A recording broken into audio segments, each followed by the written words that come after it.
Hey guys, made it Extreme Auto Caravan and Camping. Check that out.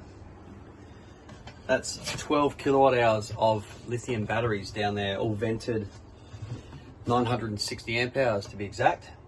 This is a big one. Check this bit out too. Hard to get the angle, but I'll zoom in for you in a minute.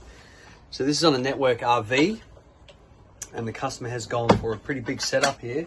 Done 1200 watts solar on the roof, 960 amp hours of custom made lithium batteries for PowerPaul, and we've done all the Victron fruit. We've got the Touch 70 up there. We've done 250 amp solar controllers, Smartshunt. Got the multiplus 12 3000 120 amp inverter charger, factory integrated on the full setup. So these guys can run their air conditioning, full show, microwave. They don't actually have a microwave, so but if you got a microwave, it'll run. You know, induction cooker, air fryer, the whole show, guys.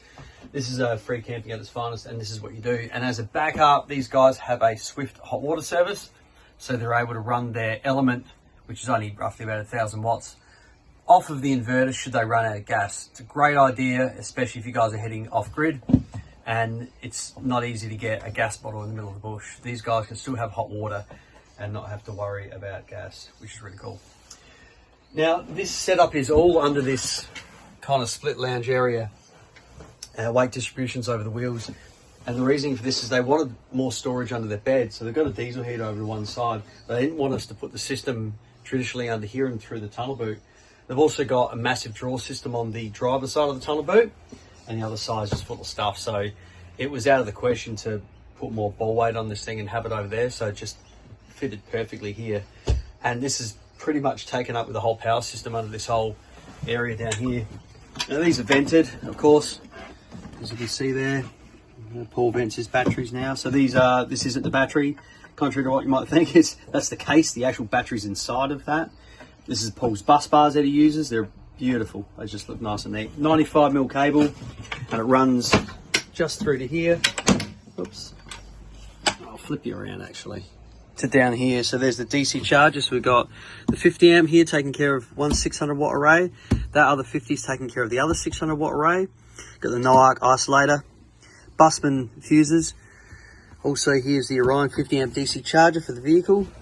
And down there's the servo to take care of the integration of all the products. There's the multiplus 12 3000 120 amp inverter charger tucked away neatly, venting at the back over here. And through here you can see it as well. It's nice and neat, integrated. Up to the Touch 70. Customers opted for this location. Out of the way. If they want to, they can close this off completely and shut it down. So right now we are at a caravan park, but we've disconnected. We're just running in inverter mode only. So, you know, rock bottom winter, there's just trees everywhere here. We're just covered in trees, so we're not testing solar today, or for the next few weeks. All right, so brief. And these touchscreens are very simple to use. Up in the top left corner is your control. And from there, you'll have your shore current limit and your inverter mode. All right. That's easy to turn it on and off from there. And then here's your battery, time remaining at the current usage, solar yield alternator, so DC to DC when driving, and AC load, so when you're running your air conditioner. And that's just a different view to look at it. If you go to overview there, and then you've got all of your information here. If you want more info on the product, just click it and it'll go into it a little bit deeper. All right, and then click the back arrow to go back. FreshJet 7, so Dometic FreshJet 7 air conditioning we've done on this. This had the Houghton, I think it's the Houghton 3400 Bel Air, what I call a roof clunker, and would pull 100 plus amps at 12 volt. These things are 30 to 50 amps at 12 volt. They are perfect for off-grid use. In actual fact, they're advertised for off-grid use, these Dometic FreshJet 7s. We love them. They use bugger all. And we had this thing ramped up earlier. It's so hot in here. Riley had this thing ramped up. It was only pulling 1000 watts on heater. So that's really good. Whereas the older models are, 1500 watts. Obviously, you're not going to be running this as a heater in winter because the solar yields are a lot less. The sun's at a lower angle. So heating is gas heating and diesel heating for when you guys are off grid. Yeah, you can run this, but it's going to smash through your energy so much quicker, and it's going to take so much more time to recover that energy because the sun is so low in the sky. Winter is no good for solar. It's just the nature of winter. It's good for camping, but no good for solar fields. So this one has the washing machine in the back, so it's going to run as well from the inverter. Outside GPO, the whole show, guys. This is a set and forget setup. They can pull over on the side of the road and just turn things on. They don't have to worry about getting a generator out and plugging it in. They don't have to worry about booking in the caravan parks and just so they can have some power. These guys are free camping. They can camp anywhere and run their air conditioning. They can put their microwave on. They can put their kettle on. They can put their toaster on. The whole show, guys. It's simple. I'll quickly get you outside. I'll show you what we've done because the battery relocation was chassis mounted. The old batteries, the old AGM batteries, they're still in situ because old mate's got to travel back to his place of residence. He'll pull them out when he gets there, and that, you know, they're 35 kilos there, so that's 70 kilos that's going to come off the system. So this is where the battery relocation was done, and I'll tell you what, the wiring was atrocious. I'll just show it to you. Where is it? Here it is. Check this out. And yeah, that one just fell out. So this was on top of the batteries. I don't know what's going on here. This one's loose. But this is the problem. None of these were labeled. That's step one. You can see the corrosion already. There's no waterproofing at all done here, there or here. They just pinch grip this, which is horrible. And we all know what blade fuses are like with high current anyway. They just don't handle it. I mean, yeah. So we've obviously done away with that. We've rewired it to our busman fuses. It's just a better way of doing it. I have a bit of a blanket rule, sort of 30 amps or thereabouts and over. Just go straight to a MIDI fuse.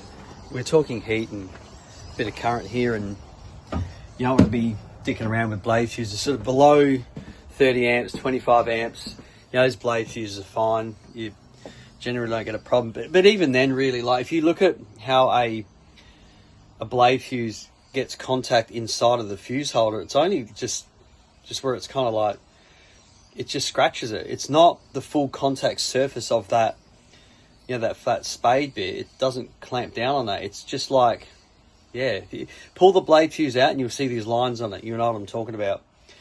That's the point of contact. So because it's a very minimal amount of contact, heat is the byproduct. And that's why you'll see all of those, even the maxi fuse, the big blade fuse, the same thing. They always melt out at the base because all the heat created there, and people think, oh, that's a, you know, there's a short or there's a problem. There's actually no problem. It's just the type of fuse. Maxi blade and standard blade fuses, nah. High current stuff, you stick with MIDI fuses, you can't go wrong. AMG fuses or ANL fuses for even higher current, sort of above 100 amps, and you're fine. You know, and then you start running buses based on what's going on with that sort of amperage there. I mean, this thing here is going to see, you know, you got 50 coming from the vehicle and potentially well above 60. So this will produce well over 100 amps of free camping charge from the vehicle and solar combined. So, I mean, you imagine what would happen if we started using maxi fuses for that situation. It's not going to end well. Yeah, it costs more money to use MIDI fuses and busman stuff, but at the end of the day, it's got to be safe, it's got to work, and it's got to stay torqued down and not come loose. Those maxi blades, they just wiggle themselves loose. Horrible things. So there it is, guys. This is a NetworkRV, 1200 watts of solar, 960 amp hours of lithium with all the Victron fruit. These guys are set to go off grid. I'll take a couple of snappies down there. I'll put them at the end of the video so you guys can zoom in and see what's going on. If you've got any questions, feel free to let us know. We'll try and get back to you in due course. It's a quick one for today, guys, so take care.